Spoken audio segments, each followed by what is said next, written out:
Mr. Al-Haman was a member of the Popular Defence Forces.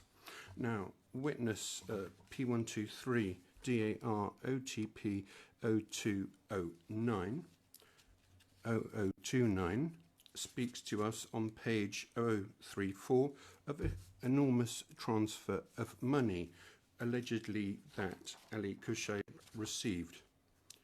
480 with numerous zeros behind it. This is a massive sum. And you will see that if Mr. Al-Haman had in his possession such an amount of money, then there's nothing left of it. It does not correspond with his standard of life. When it comes to P617, DAR OTP 02 1496.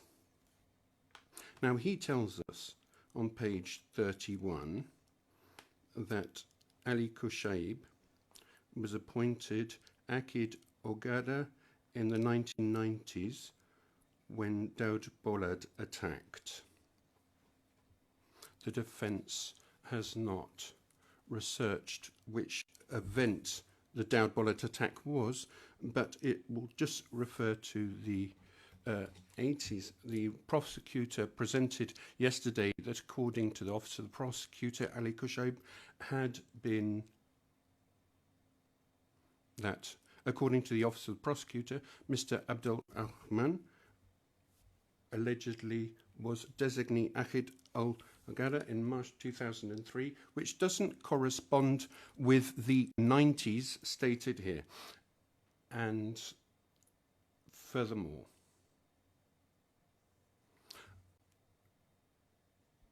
I'm now going on to a series of references of press articles, essentially, and I'm not going to mention all the different references, that would be too much, but there are a certain number of them which all have the characteristics when it comes to the Office of the Prosecution trying to demonstrate the alias. All the different press articles of the Office of the Prosecutor have this point in common, that they are subsequent to 2007 and refer to the arrest warrant issued by the court. So the probative value of articles which tell us that Mr. Abdel Ahman is Ali Koshib because he was accused by the court on this basis, you will understand that we are having self-proving evidence, and this leads us to no other conclusion apart from saying that indeed in 2007 an arrest warrant was issued against Abdel Al-Haman, presented as his alias Ali Koshib.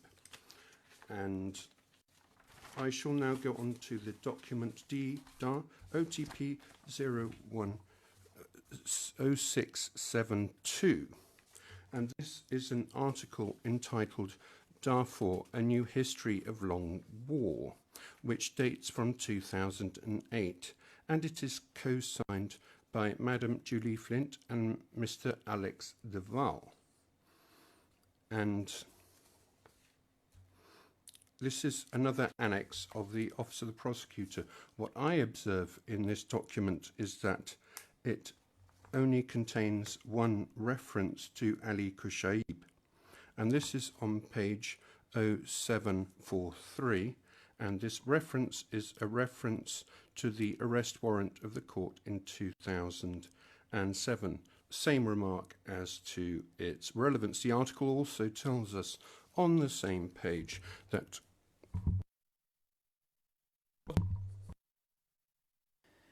hailed from eastern Chad and was therefore not Arab at all. He was Borgo himself, with Borgo's clarification, but portrayed himself as an Arab.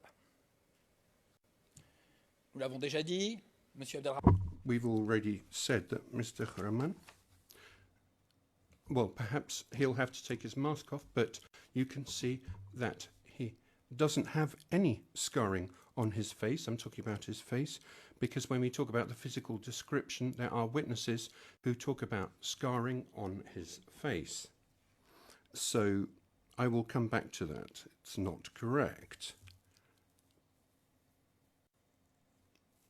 The next document comes from Human Rights Watch, and this is document DAR OTP 0107 1151, called Entrenching Impunity, from December 2005. And indeed it speaks about Ali Koushib as a Janjaweed militia leader, the principal coordinator of the Janjaweed militias in the Wadi Sali area. And it mentions, and this will be undoubtedly evidence about which there will be the greatest doubt, apparently nom de guerre of Ali Muhammad Ali, an ex-army soldier based in Garcilla. And here, indeed, this source establishes the beginning of a link. And I would remind ourselves here, with regards to the Human Rights Watch report, it's a public report. It doesn't indicate its sources, and the probative value thereof has to be subject to reservations. Now, the next document is document DAR OTP 01240726. And this is an interview. Well, not a judicial interview, but it's more of media, a press interview, an interview with a person who presents himself as Ali Koushib. And this interview isn't dated. The author of the interview says that he's writing a telephone number, or putting in a telephone number, which he says corresponds to was Ali Koushib's at the time, and he gets somebody on the other end of the phone without being able to ensure that the person he's speaking to, or make sure who it is, and the person at the other end of the line, who pretends to be Ali Koushib, or claims to be Ali Koushib, says, "I was born in 1944 in the desert." Well, already the date. That does not correspond. Well, it's 5 years more, and I was given a nickname in my childhood. Happy childhood, but it was a tough one. My young friends thought that I was courageous and that I feared nothing. Because of my ferocity, I was called Koushib. It's a popular word among the Darfuri people.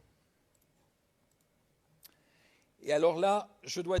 Now there, I have to say that if there's one thing which does not describe the word Koushib, it's the description of it as popular. It was necessary for a lot of time and a lot of effort to be put in by the defense in order to understand and find the sense or meaning of this word Koushib. It's not an Arab word. It's not from the Arab language. And truly, it is a very local word. So it cannot be said that it's popular. And the last document from the series of evidentiary items from the submission is DAR OTP 02154658. And this is a letter stamped top secret, dated the 6th of November 2005, and it mentions this time the name Ali Mahmoud Ali Abdul Rahman for the delivery of 30 land cruisers and hundreds of weapons. And I will recall the date, 6th of November 2005, July 2005. Mr. Abdul Rahman started as a new recruit without a grade in the police reserves. How do you explain that hardly 5 months later he gets 30 land cruisers and hundreds of weapons?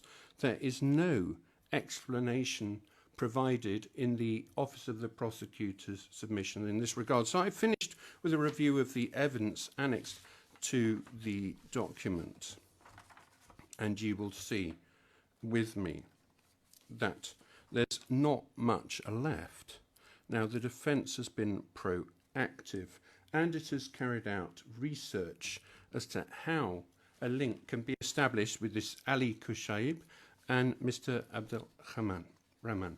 And the link was meant to be alcohol. It's mentioned in the submissions of the prosecutor, and that's in paragraph 7A, with reference to witness B. And we mentioned a moment ago there was the witness 127 who speaks about a type of alcohol. And witness P119 DAR OTP 01240196 0215 paragraph 121 also says that Koshib is a word for a local type of alcohol. And here I would also mention two items of evidence which were shown in the defence evidence, and the document DAR OTP 004 94. This is a reaction on the internet to the initial appearance, and in this the person who's commenting, he says, so Koshib is a local wine in Darfur. It's not given for nothing. This means, speaking of Mr. Al-Khaman, that he is an alcohol addict. And finally, the document D31004 0194, which is a type of poem entitled The Voyage of Al-Andaya, and it uses the word Kushayib. And I will, having been drunk on Al-Kushayib, it would seem that he doesn't resist it, which comes like a waterfall from Jebel Mara, end of quote. So this is open to everybody. This word is not popular or known, and it's necessary to have a lot of time because it's linked to alcohol. So if you come from a bar which is in a famous town for its aniseed drink, I have to tell you that when a person has alcohol, then this generally means that this person has a tendency to have a high consumption of it, and so this means that he is either drunk. And can that correspond with Mr. Rahman, Abdul Rahman, first response, which is only commits himself? Mr. Abdul Rahman is described as a practicing Muslim, and he doesn't consume alcohol. Now, the defence has carried out with a medical expert report, the objective of which was to determine whether we could detect, or whether it could be detected, signs or any type of history of consumption linked to addiction to alcohol. And the result, and this expert report was addressed by Professor Emmanuel Pinto from the University of Liège. And I would like to thank the Chamber for having accepted the extension of the time which made it possible for it to be filed, because it wasn't easy to make it, but we've finished the report. This is DAR D310050012. And I'm not going to read it in detail because the details are very technical. It's medical language and I don't have much time. But what I would take from the conclusion is that in light of the medical tests which were carried out and comparing them with the medical tests which were carried out at the time of his admission to the detention centre in 2020, then the expert, who's an expert in this field dealing with addiction, particularly to alcohol, said that there is no clinical sign that could come from significant consumption of alcohol over a sufficiently long period for there to have been an alcohol addiction on the part of Ali Koushib. So, the analysis of the name hasn't given anything either. Let's go back, therefore, to the fundamental aspects and let's look at what the physical descriptions say about Ali Koushib in the prosecutor's evidence. So you will see that numerous people say that this is somebody who's tall, who's thin, this is somebody, well, the age varies. You'll see how we have different documents which speak to us about somebody who'll be 17 years younger than the reality. And there's even a reference, an older reference, but generally he is described as somebody significantly younger, around 40 years old at the time of the events. And as we have seen, he was a lot older, at least 10 years older. And so I mentioned, and we've seen on our screens this morning, the interview that was carried out with the judicial authorities in Sudan, who tell us that in 2006 Ali Koushib was 40 years old instead of 57.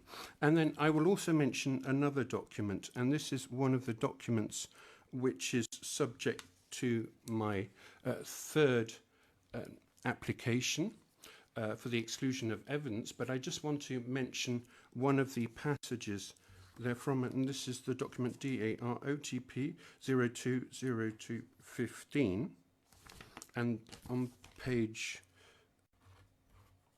0217, the Sudanese authorities having an interview with the authorities, the prosecutor's office says that, speaking about Ali Koushib,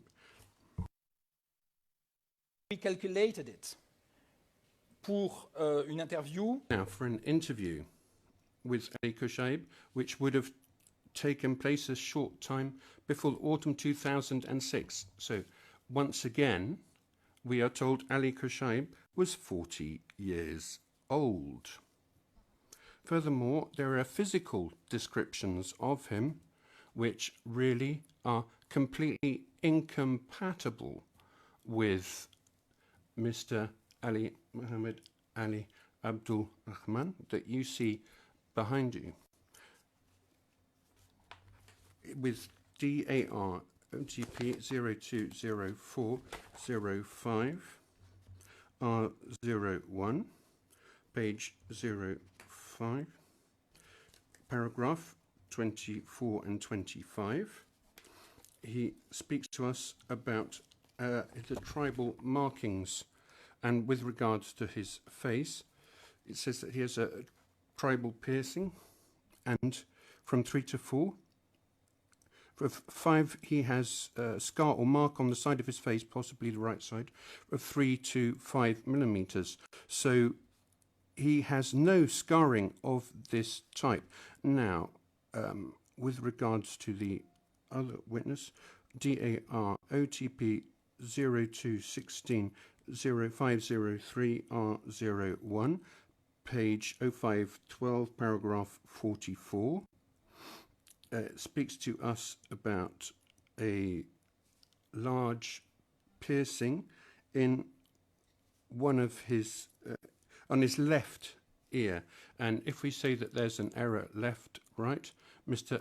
Abdul Rahman has no piercing, pierced ear. This comes up again with witness P0581 DAR OTP 16 0560 R01 at 0565 paragraph 27, which speaks about a tribal piercing on one of his ears.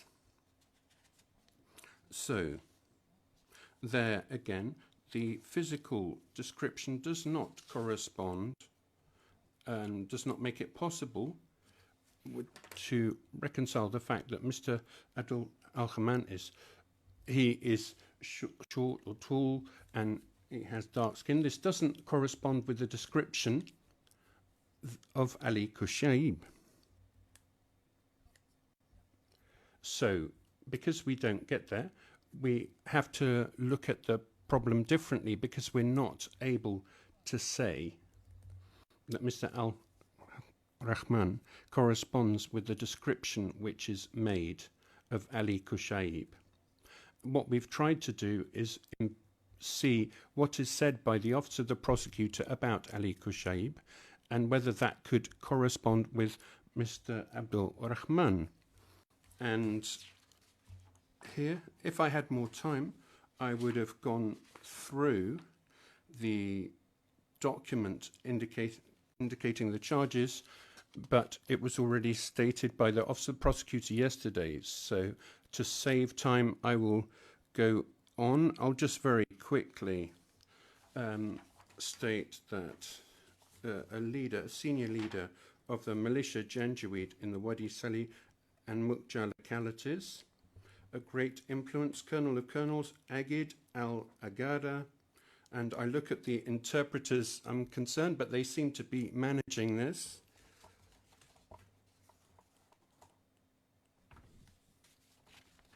A central role, and it speaks directly about the ministers who lead the Janjaweed and thousands of combatants, etc., etc. All these descriptions which the Office of the Prosecutor gives to us of Ali Koushib raise several questions unanswered, and these are questions which I propose delving into now. Now, these questions are of three different types. They're about the time before, during, and after. Now, before the events, before 2003, 2004, who was Ali Koushib? Where does his authority come from? Now, we have heard yesterday from the Office of the Prosecutor that Ali Koushib is, or that he grew up, or that he was designated as Colonel of Colonels, Agid al-Agada, in 2003. Now, the witness DAR states at DAR OTP 0059 R01 and page 91, on page 175, explains to us that Ali Koushib gained military experience while serving in the Sudanese armed forces, including in South Sudan during the 80s and or 90s, when he was deployed with the Medical Corps and attained the rank as a Master Sergeant. Officer and a fearless warrior. Le Soudan est définitivement un drôle de pays. Sudan is quite a country in which a fearless warrior is attached to a medical corps within an army. Witness P617 tells us in DAR OTP 020214, page 21, that Ali Koushib was appointed Agid al-Agada in the 1990s.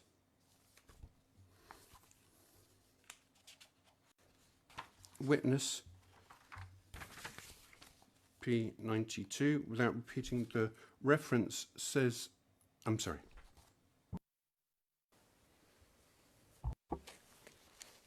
I'm very sorry to interrupt and stand up. No objection. It's just that some of the ERN numbers are incorrect that are being read out. I'm not saying that it's intentional. It may be that the speed and the translation, but I just have been noting it from my colleagues that there have been several. So I just think it was possibly the speed. Sorry to interrupt. Errare, pardon. Well, thank you. Mr. Leuci, if you, I mean, if there are any numbers that you want to repeat, it's fine, otherwise, okay. It will be on the records, on the transcripts. Message from the interpreters. If the numbers could be read out slowly, that would help. Thank you. Excuse si j'ai fait des erreurs. I'm sorry if I made any errors. Interpreters, this is, of course, in the best interest of justice that we're able to pick the right documents. So try to read them up slowly for the interpreters, and then that's it. Thank you. Je vais suivre ce conseil. Follow this advice. I'd like to thank the prosecutor for the intervention, and I'm going to follow your advice, Your Honour. Perhaps even we will, at the end, and we will have a summary of the different references. Perhaps that's something that could be done. So I will continue. Now, with regards to the witness, yes, I'm speaking about the witness who said that Ali Kushai had been appointed Akid Ogada even prior to al-Bashir's presidency. That is before 1989. This was witness P092.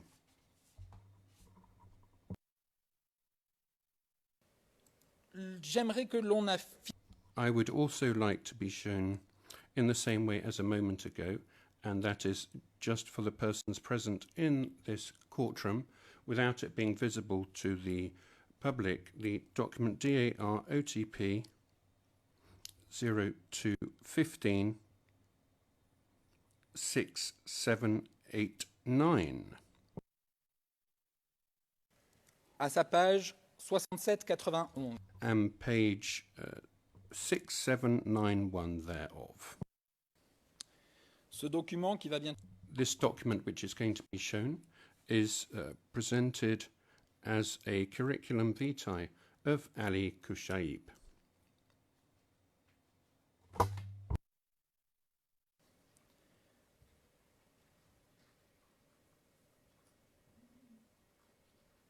Je précise que while I'm waiting, I could perhaps add that the origin of this document is unknown, but I will read.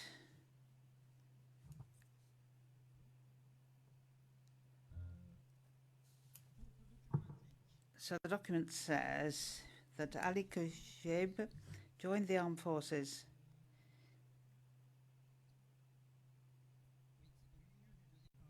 It's in the middle of the second paragraph. He joined the armed forces in 1965. The medical corps. He moved to several places throughout Sudan and finally settled in Gassila in the state of West Darfur, where he gained fame and became well known. Même remarque que tout à l'heure. Same comment as I made earlier. I think it's quite unusual for a soldier, warrant officer at the most, in the medical corps, to become famous in any way.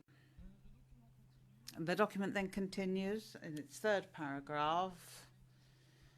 He retired in 1965, which is in fact the same year that he joined. Let's assume there's an error there. Having received his retirement benefits, he started a pharmacy in the Gassila area where he settled.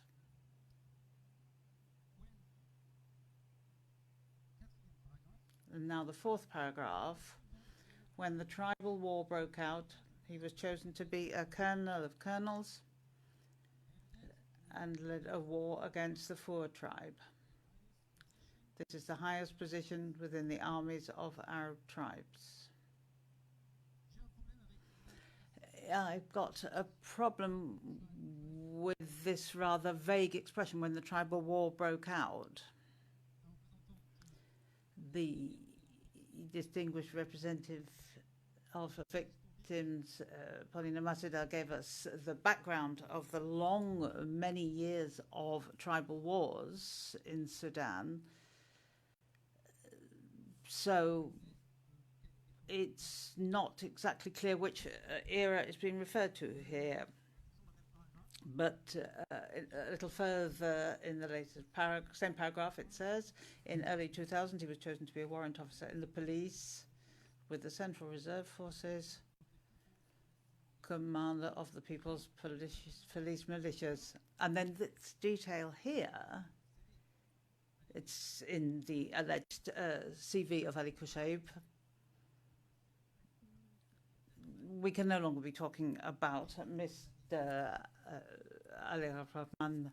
At the beginning of 2000, he's an adjutant, a warrant officer in the police, and the commander of the People's Police Militias. Beginning of 2000s, the prosecutor said, everybody said that at that stage he was a pharmacist in Garcila.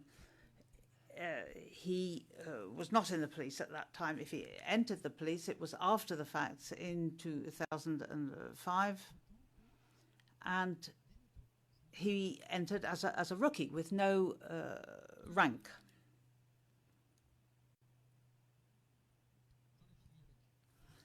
That's all I wanted to say about this document now. Thank you.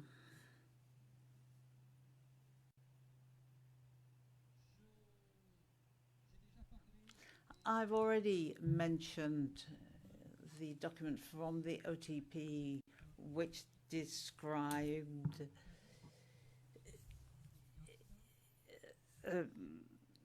the emir of Garcila, an emir that obeyed other emirs.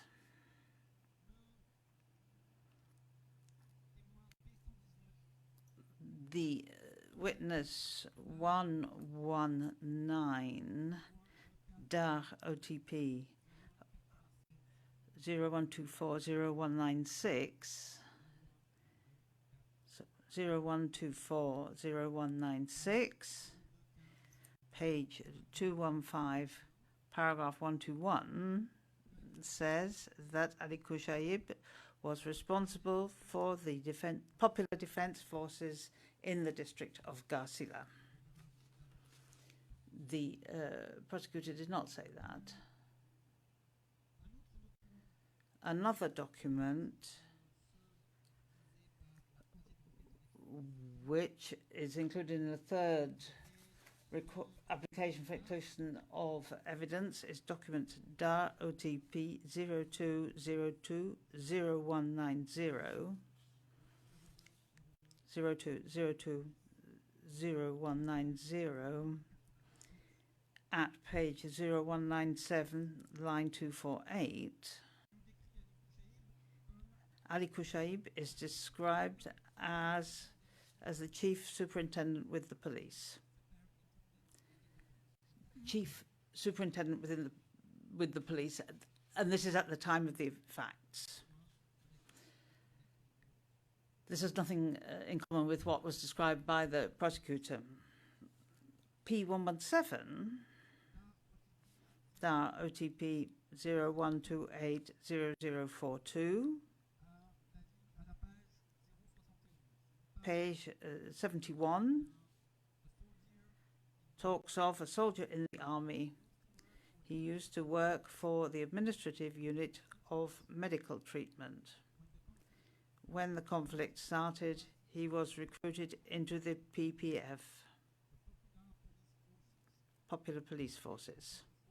Once again, this information does not tally with the description from the OTP. And I will bring this point to a close with the PCB paragraph 64, which is based on the evidence of P643, who says Ali Koushib was the head of the Mujahideen committee in the Wadi Sali locality, which he described, he being the witness in this case, described as a small committee at the locality level. A small committee at the locality level.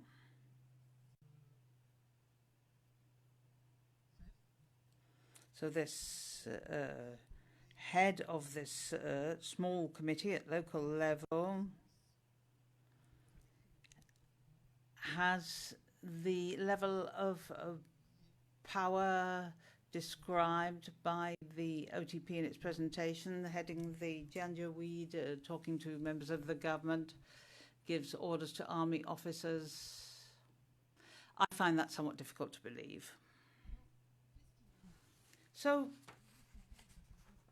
what's missing? I'm still talking about the period prior to the facts. What's missing from the prosecutor's dossier? Where are the command lines?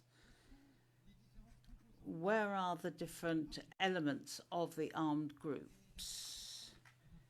And the description of the way these components interact? Where is the description of their various areas of responsibility, of their commanders? Who are the Janjaweed? What are the Janjaweed? How and when were they established? Other than Ali Koushib, according to the OTP, who were their leaders? And if Ali Koushib became a Janjaweed leader, how did that happen, and where does his authority come from? I would remind you that we've had a description of a simple soldier who made it up to the rank of warrant officer, who left in 1990 and who was a pharmacist in Gartila. During our exchanges with the Office of the Prosecutor, there were in their findings a proposal which we rejected. It described the following. From at least April 2003 until at least April 2004, the parties to the armed conflicts on both sides were well organized and armed. We rejected this because we were missing information relating to this organization. The parties to the conflict, including the Janjaweed, how were they structured and organized? Well, we simply wished to see the organization, the structure. All courts do that. ICTY, Rwanda Tribunal, one looks at the structures, the chains of command, and then one can position the suspect in the hierarchy. But we have no hierarchy to which we can refer, apart from Agid al-Ugadab.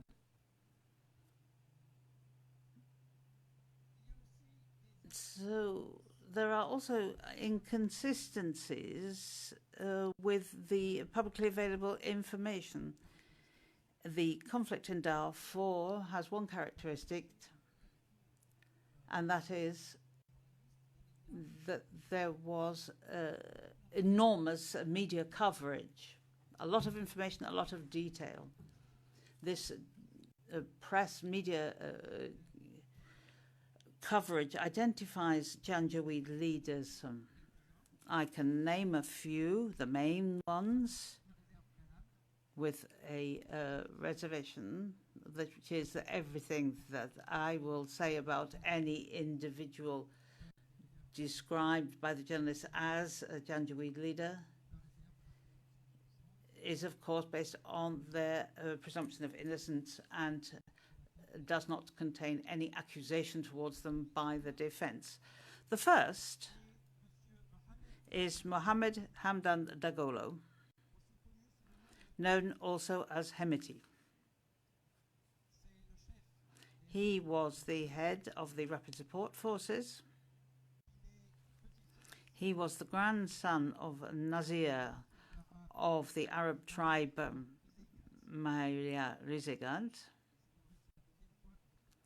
You're going to say this is the second time I've mentioned Rizegat. I mentioned it this morning when a witness described Ali Kousheb as being a slave of the Rizegat. So once again, we have the name of this tribe. Mr. Hemeti, I will use his alias, was designated by President al-Bashir as his personal protector, Hemeti. I neglected to mention the documents I'm referring to. They are on the defense evidence list, and I mentioned here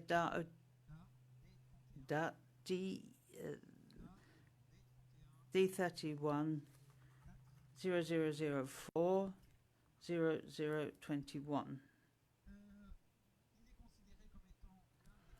He is seen as one of the main participants in the overthrow of President Bashir. He was in control of the whole gold mining district of Jebel Amer, Dar D31 0004 0137, pages 144 and 145. So that's the first Janjaweed leader,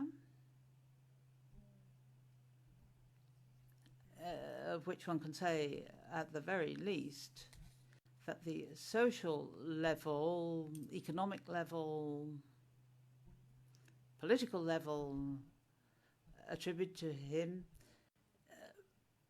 bears nothing in common with that attributed to Mr. Al-Rahman. The second Janjaweed leader, according to the journalists I'm referring to, was Musa Hilal. He is described as the leader of the Janjaweed. He was, if the Janjaweed was, as the OTP says, was a structured organization with a single head, that would be Mr. Musa Hilal. So, leader of the Janjaweed, Nazir of the Mohammed tribe, and first on the US Department's list of suspected war criminals in Darfur.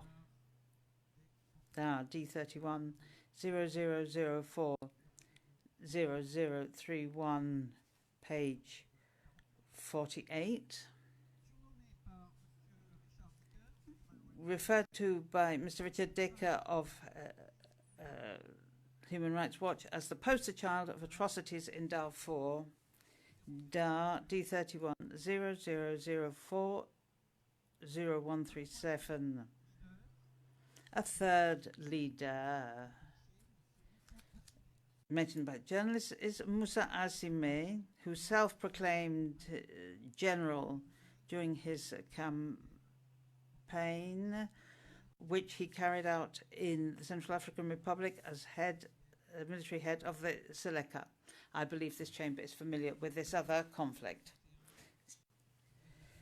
This was D31 0004 0137 at page 142.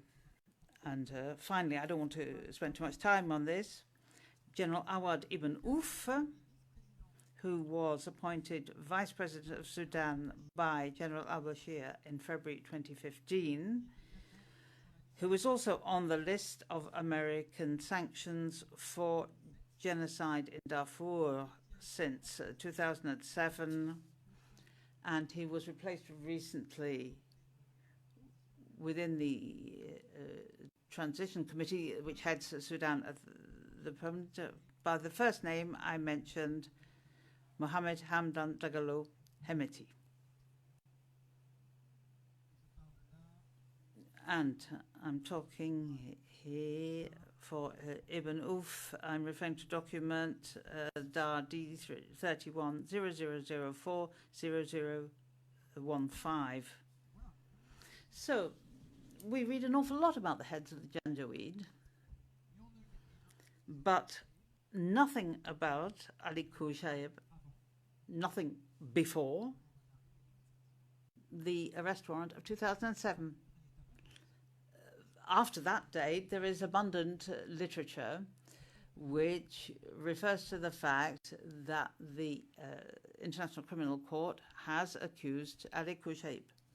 That we know, and that is not evidence. If we compare this with Mr. Abdel Rahman, he is not the Nazir of his tribe, as others have been mentioned. He is not related to the current Taisha Nazir, Mahmoud Abdel Rahman Shera Ali Senussi, as Hemiti is. He is a grandson of the head of the tribe. He's not a general. He's not an officer, as those known as Hemati, Musa Asime, or Awad ibn Uf are. He really does not have the profile of the other Janjaweed leaders. If one were to seek to find errors here, I think we would find them.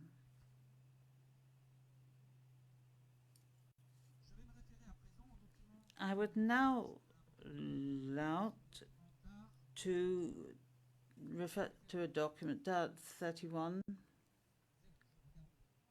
I'm sorry, I was looking at the clock. 0004 0031. Beyond Janjaweed, Understanding the Militias of Dharfur, a document written by Ms. Julie Flint. A word about this document and its author. It was published by Small Arms Survey, which is a Swiss organization with the support of the Swiss Ministry of Foreign Affairs and the governments of the following countries: Germany, Australia, Belgium, Canada, Denmark, Spain, US, Finland, France, New Zealand, Netherlands, Norway, United Kingdom, Sweden, and a number of UN agencies. I'm not saying that it has to be a clear expression of truth. I'm just explaining what a serious publication it is. It's a very interesting, very useful document if one wishes to understand the situation in Sudan, including in relation to the crime covered in the charges, to such an extent that I must say that I'm very surprised not to have seen it in the evidence submitted by the Office of the Prosecutor. The first useful information provided by this document on the page which has the code 0082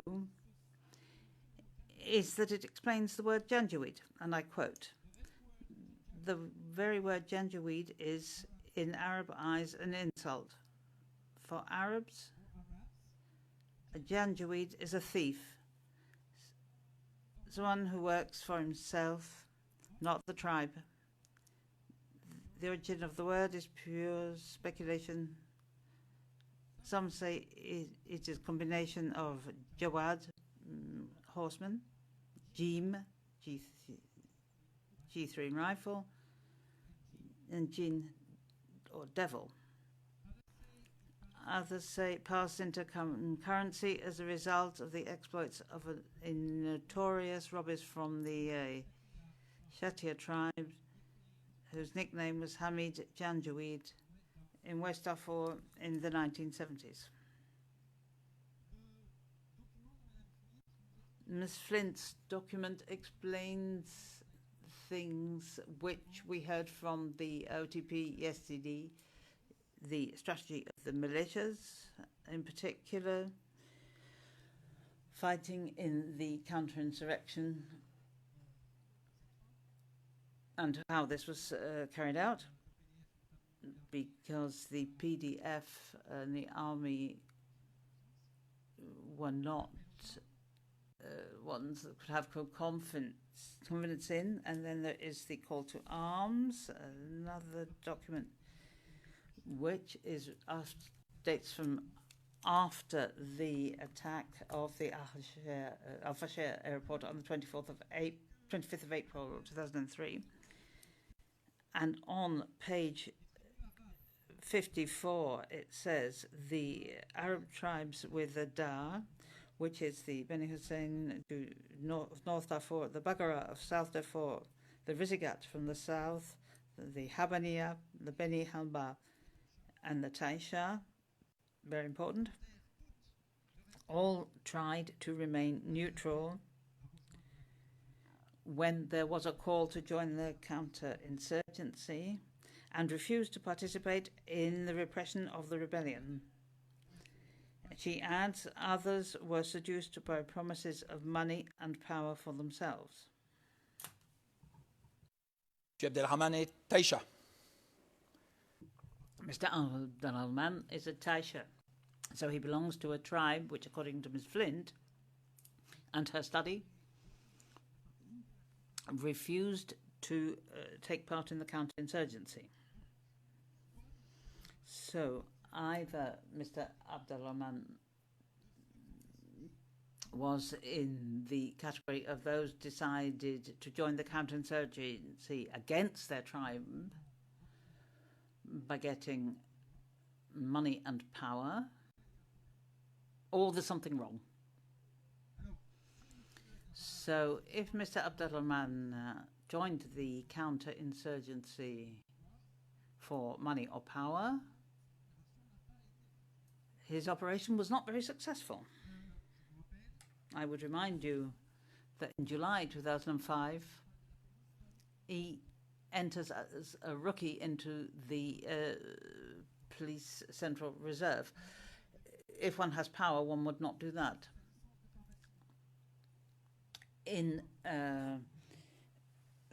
Later, he has his pharmacy to have to find a way of making a living. And now, document 00020006 gives the salary scales of the police group to which Mr. Al-Rahman belongs in July 2020. 650 Sudanese shillings a month, which is €13.20, and given the catastrophic devaluation of the Sudanese pound, €1.35 in May 2021. So he has no power, he has no money, he has no tribe. So what was Mr. Mohammed Ali Abdelrahman doing here in this business? I paraphrase Molière. Madam Flint talks a lot of Mr. Musa Hilal, this Janjaweed leader. Musa Hilal, according to her, on page 48,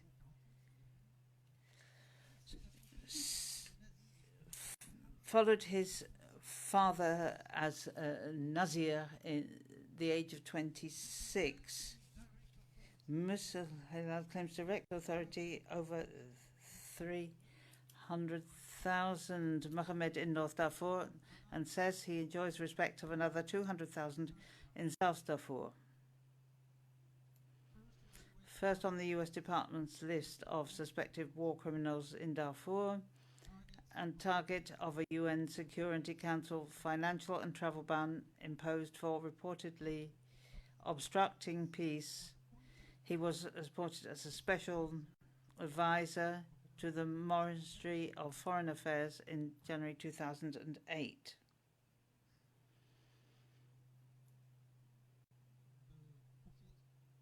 The profile of Mr. Abdelrahman, I think, is quite clear on the difference. Ms. Flint talks of the repression of the SPLA and the GEM, and she explains that it has two components of a military nature and four paramilitary.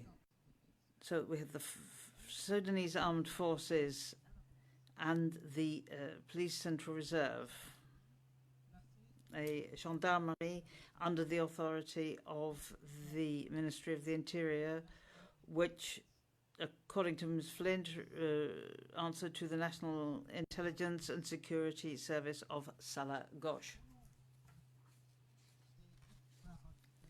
In the paramilitary groups, we have the Popular Defense Forces, the border guards, who are under the control of military intelligence and who are primarily Rigat of the north, with a rapid intervention group directly commanded by Musa Hilal, known gently as the Quick and Horrible Forces.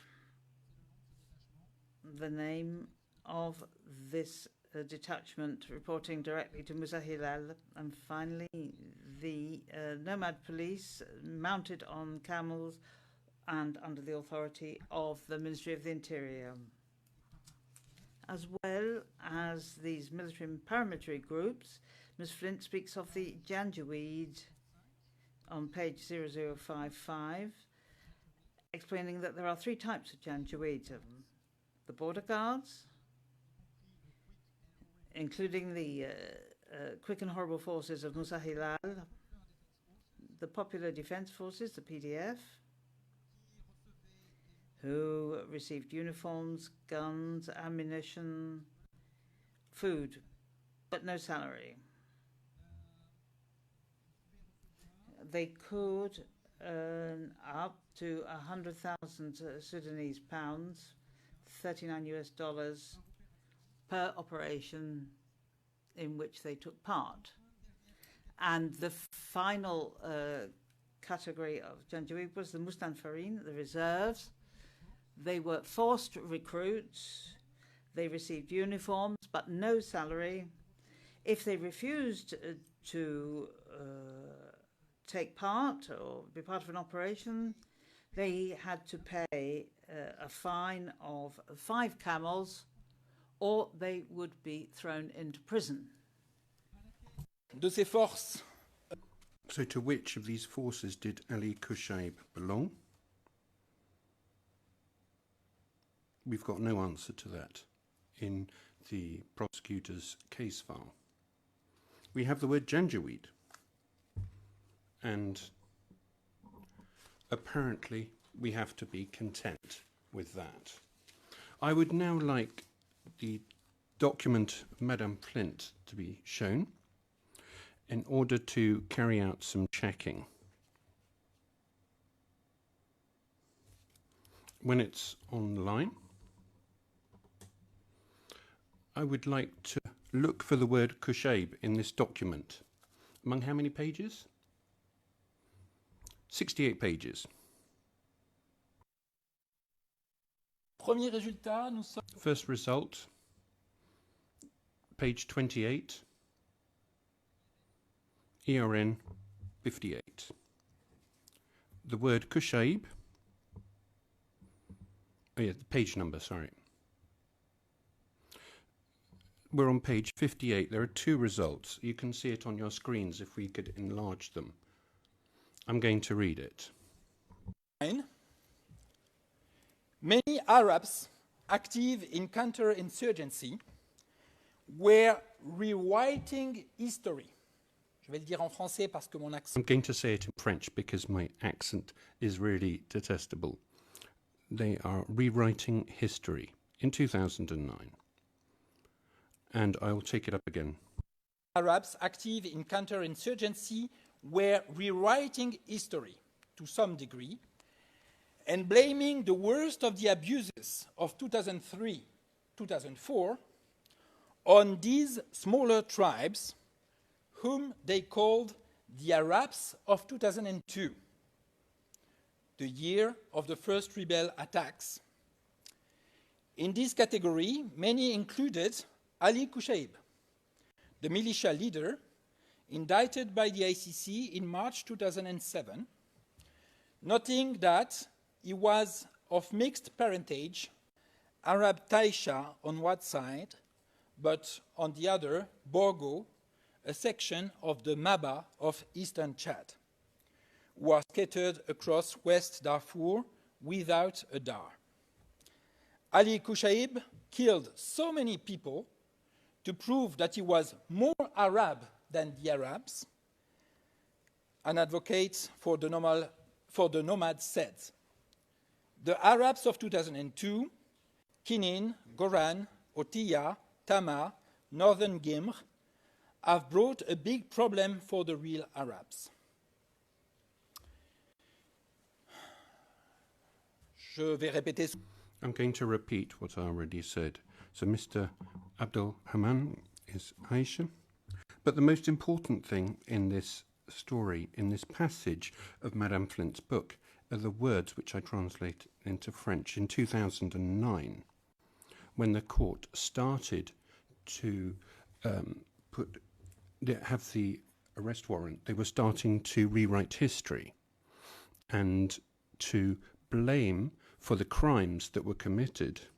They were blaming people who were not part of the group that they had the intention to protect. So, going further, looking for further examples of the words, you've got page 34. And this is just a reference to the arrest warrant of 2007. So we then move on, and do you have it? On page 44, so 0074, Ali Koucheib is described as a government envoyé in January 2008 to carry out certain actions and negotiations. Operations, sorry, not negotiations. I would remind you here, so July 2005, he joins the Central Police Reserves as a new recruit. And in January 2008, he is accorded leading the leadership of the operations. Now, so if we go on to the next result, we there have, this is page 45, and this is page 75, where it's stated that he was arrested in 2008. So but Mr. Abdul Hammam was never arrested, never put into detention. In 2008, we know that he was working for the Central Police Reserves as a new recruit. And he has his pharmaceutical license, which he got in 2012, and in January 2020, he was hardly a warrant officer in the police. He'd only just become that, and for that to be necessary, after having been the great Janjaweed leader, he then went back down in 2005 to new recruit in the police, to go back up in 2008 to have attributed to him the leadership of important operations, to then descend again in 2012 to conduct his pharmaceutical license, and then warrant officer in the police. And the final result, and I know that it's the last because I am informed thereof, we are on page 0080, 2084, which speaks about the arrest warrant. So, in this document, which is quite remarkable and documented within about the events of interest to you, we have 7 occurrences, no more, on 5 pages of the word Koshib. And by way of comparison, if you carry out the same exercise for Musaylal, you will obtain 32 results, and for Emeti, you will get 46. So none of these excerpts speak about the involvement in the commission of any crimes or attacks of the position of Mr. Abdul Haman as leader of the Janjaweed, or in any position of authority whatsoever that he ever occupied before, during and after the events in question. I have finished with the period prior to the facts. I will now go on to the period during the events. And it's not exactly during the events, but it is just afterwards, in fact.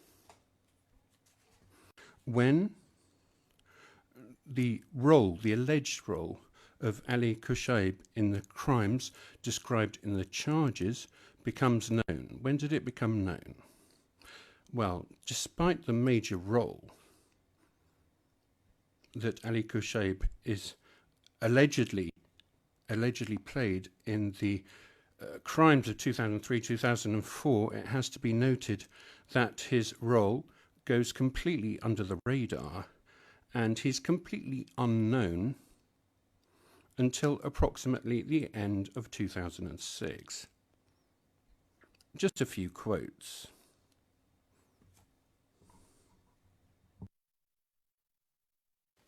Le témoin. Witness.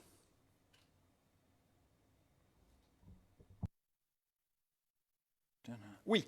Le document, pardon, excusez. Yes, document, please, excuse me. DAR OTP 0202 0215. And I finished with the document. Namely at 0233 609 to 620. This is one of the documents which is subject to the third application for the exclusion of evidence. The officer, the OTP, did you know, before September of last year? This is in 2007, so we're speaking about September 2006. Did you know about Ali Koshib before September 2006? Answer from the Sudanese authorities: for sure not, because Koshib was questioned after he was found in November 2006. Very well. And I would recall what Madame Flint writes with regard to Sudan. History is being rewritten so that the real perpetrators of the crimes that we speak about are not investigated while others are. And the last part, after the events, and this is since the commissions of crime 2003 to 2004 to the present day, what has become of the Janjaweed chiefs?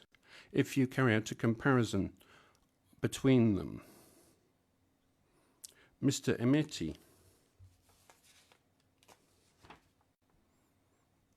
on the 23rd of March 2006, he signed an agreement in Jem in Abéché in Chad. And we find from Madame Flint, we find this out on page 62. And in 2008, he becomes Hamidi, so the protector of al-Bashir.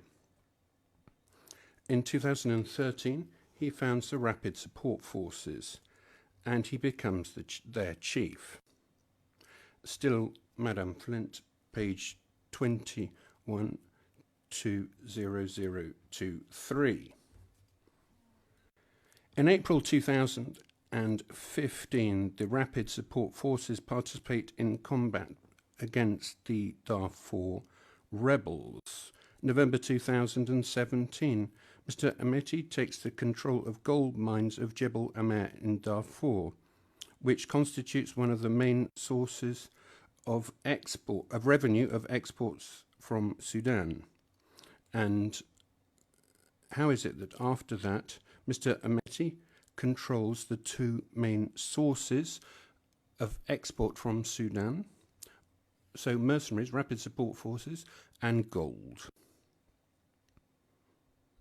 On the 11th of April 2019, he joins the army within the framework of a coup d'etat against al-Bashir, and this decides on the it is this that decides on the fate of al-Bashir.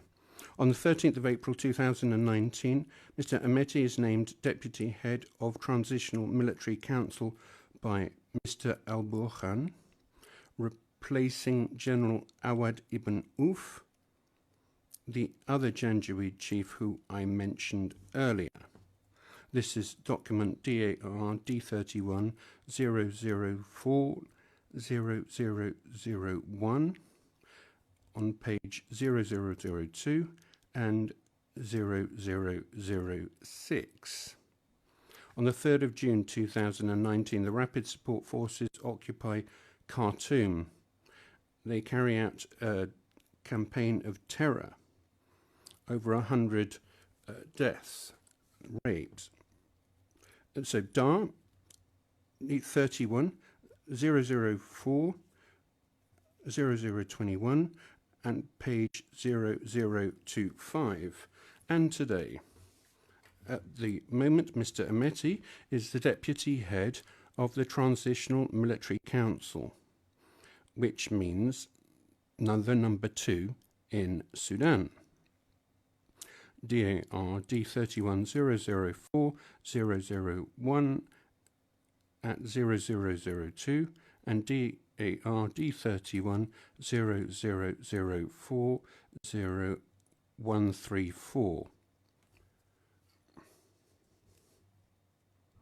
Now, if we speak about Musa Ilal, in 2006, he also signed a non-aggression agreement with the GEM in Chad, and that is in document DAR D31 0004 0031 and page 62 thereof. In January 2008, he was promoted Special Advisor to President al-Bashir, DAR D31 0004 0117 and DAR D31 0004 0109.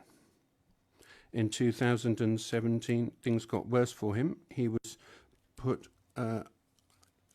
under house arrest in Khartoum, but on the 11th of March 2021, he was freed, having been pardoned by the Supreme Council, DAR 004019 and DAR D31 0004 0188. And those are the main leaders. So, but more generally, what's happened to the Janjaweed today? Well, the Rapid Support Forces have taken advantage of the withdrawal of the UNAMID forces, of the UN forces, which I spoke to you about before, to take possession of their camp, their deserted camp. DAR D31 004 0021 on page 0025 thereof. So this withdrawal of UNAMID relaunched the violence in Darfur. This is in DAR D31 0004 0131.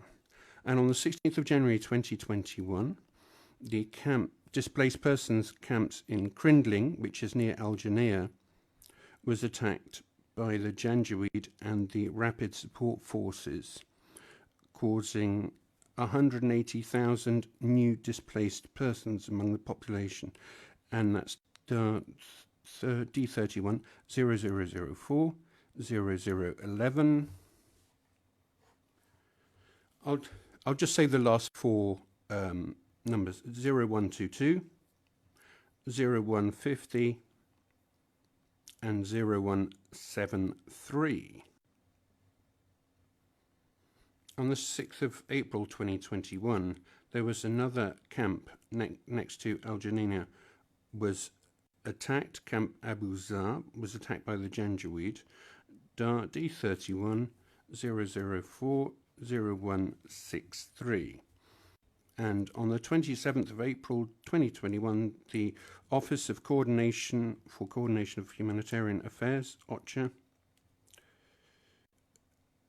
put the number of new displaced persons in Darfur since the 1st of January 2021 at 237,000 due to the renewed violence following the departure of UNAMID DAR D31 004 0158.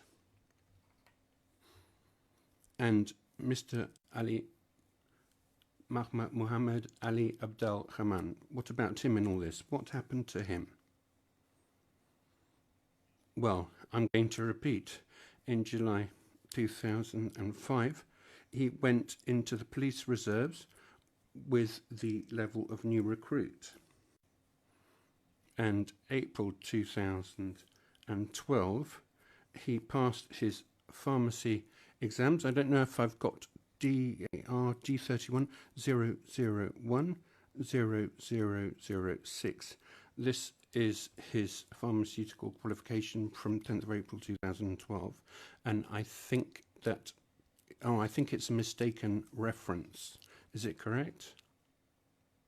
Yes, it is.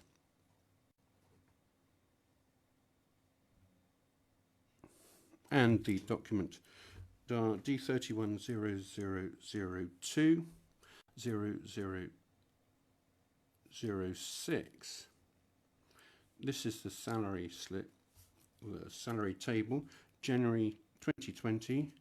Mr. Al-Herman earned 660 Sudanese pounds, so that's €13.20 in January 2020. It's now €1.35 in 2021.